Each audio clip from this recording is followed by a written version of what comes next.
Hello, everybody. It's your boy Justin. Welcome to Dungeon Dwellers Podcast. Today we have another Martial Arts Madness Month review. We're reviewing the 2008 Kung Fu action adventure movie, The Forbidden Kingdom, which stars Jackie Chan, Jet Li, Michael Angarano, who you'll know from movies like Kevin Smith's Red State. He was in that Haywire movie with that chick who got canceled recently, Carano or whatever her name is. You got Li Fei as the Golden Sparrow, and Ping Ping as Ni Chang, who I'm assuming is the white-haired woman in the movie. And you got Colin Chou as Jade Warlord, which I had no idea he was the guy from like the Matrix movies. Like the Asian guy who's in like Matrix 2 and 3, and who was also in the Matrix video game, which if you haven't played it, it's I don't know, I only played it because you had like they shot footage for while they were making the second and third movie. I guess they shot footage on set, and they put it in the movie. Sorry, in the game, the video game, Enter the Matrix. Yeah. So this movie is directed by Rob Minkoff, who's done like movies like Stuart Little and like The Haunted Mansion.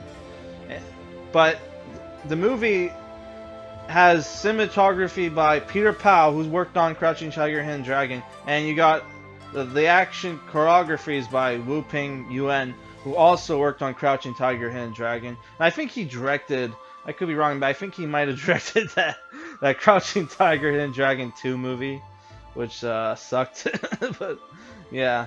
And the movie was written by John Fusco. So, this movie back in the day was a very important movie because it was like the first movie that we ever saw Jackie Chan and Jet Li do together, which I don't know if they have done movies together since then, but like this movie was, I remember it being a big deal back in the day, and I watched it, and I did not like it, but a few years back I saw the Blu-ray for like $3 or whatever, so I picked it up, and now I'm reviewing it, and I gotta say, I'm gonna come off a little bit of a hypocrite in this review, but I actually really enjoyed the movie, which sucks because like I talked so much smack about Crouching Tiger and Dragon 2, about how it didn't feel because it was like English, because it was like an English language film. I said stuff like, oh, it didn't feel like a real kung fu movie,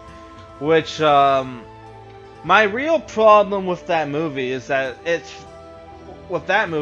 that movie felt really cheap, right? And but this movie has a really big budget. It had like a $55 million budget, right? And you definitely saw it in the cinematography, with the action, with the costumes and sets. So first we gotta get into what the movie's about, which the movie is about Michael Angarano's character, Jason Triplix, who is a teenager who's a huge fan of kung fu movies, goes to see his like goes to see this pawn shop that is run by this old guy who he's friends with, which is Old Hop, who's played by Jackie Chan in like old man makeup. And like the guy, you know, has like, you know, kung fu movies there, which the movie constantly references this movie. What was it called? Bride with the White Hair, which I think I might check out for this month, because you know it's they apparently like Peter Pau, I think, worked on that movie too, if I'm not mistaken. So I think we'll check that out. But yeah, like he mostly goes there for the to buy kung fu movies, and he sees something through a cracked door and sees this golden staff, which is reminiscent of the weapon that he saw in his dream. Because The movie starts off with this dream sequence of the Monkey King on a mountain fighting a bunch of guys, right? So after on his way back from the pawn shop, he meets up with this girl. He's chatting her up, bragging about how he knows kung fu, and a white gang shows up and beats the shit out of Jason and tells and forces him back to the pawn shop after hours, so like they can trick Old Hop into opening the door so they could go in and rob the place. So what ends up happening? The shit goes south. The main the main gang member shoots Old Hop, and Old Hop gives the golden staff to Jason, tells him return it to his rightful owner. So Jason runs off. He gets chased by the gang and like ends up falling off a building and lands into this wuxia fantasy Chinese world where he meets up with this old drunk who's supposedly immortal, played by Jackie Chan, Yu Han, and this girl named Golden Sparrow, and they eventually meet up with this silent monk, which is played by Jet Li, right?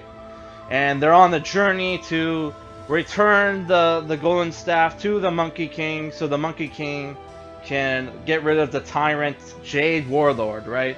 Who has imprisoned the Monkey King for 500 years, right? So the movie, I don't know why I hate this movie. I guess it's because of the cringe, the fact that the movie stars a fanboy, right? I don't know. I guess I thought that was cringe, but like, I don't know. I thought the movie was really funny. Jackie Chan as Yuhan was hilarious, and like obviously the fact that he's like a drunken like martial artist is a reference to that 1978 movie, I think it was called, The Drunken Master, which Jackie Chan starred in, if I remember correctly. And yeah, the action choreography was amazing, especially like the scenes where like it's just Jason and Jackie Chan's character fighting the Jade Warlord's soldiers, and he's using because Jason can't fight, he's using Jason as a weapon, like tossing him around, using his arms and legs to like defend like blows to keep Jason safe. With eventually though, Jason, who doesn't know any martial artist, despite being like like a kung fu like movie expert, and can like name like a shitload of martial arts skills.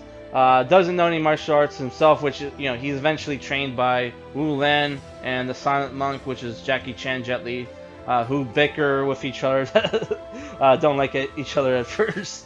And like and like Jason throughout the movie gradually gets stronger and tougher looking, and he learns martial arts, and eventually you get this really cool duel with him versus the white-haired woman Ni Chang, who's working for the Jade Warlord because he promised her immortality. They talk about this drink in the movie called the elixir, which can grant people immortality, right? So I don't know. It's the thing where like if you can get past some of the cringe stuff with our main character, I think this movie is a solid kung fu movie. Like the cinematography is amazing, the fight choreography is amazing, the broken English between Jackie Chan and Jet Li was amazing, and it's just like it was just a fun adventure movie, right? And again, like everything about the movie I thought was great, and though there was some problems, there's like CGI blood in the movie where there's a scene where like the Silent Monk is fighting the Jade Warlord, and he gets hit by the Jade Warlord's I don't know the Chinese name for this weapon, and like kung fu movies or in video games they call it like a halberd or like a pole axe, where he gets injured by the guy's pole axe, which cuts his shoulder, and then like the next thing he's he's getting dragged across the ground, and like that red spot on his shoulder that was like this huge red spot of blood is like missing, and then like you see it again, right? So I noticed little like mistakes like that here and there. But overall, I thought the movie was like a great movie. And if you're a fan of like kung fu movies, you gotta watch this movie just to see like Jackie Chan, Jet Li being in the same movie. I thought this movie was a great love letter to kung fu movies in general, right? So I'm giving the movie like a 7 out of 10. I think it's a solid watch and it's worth watching at least once, right?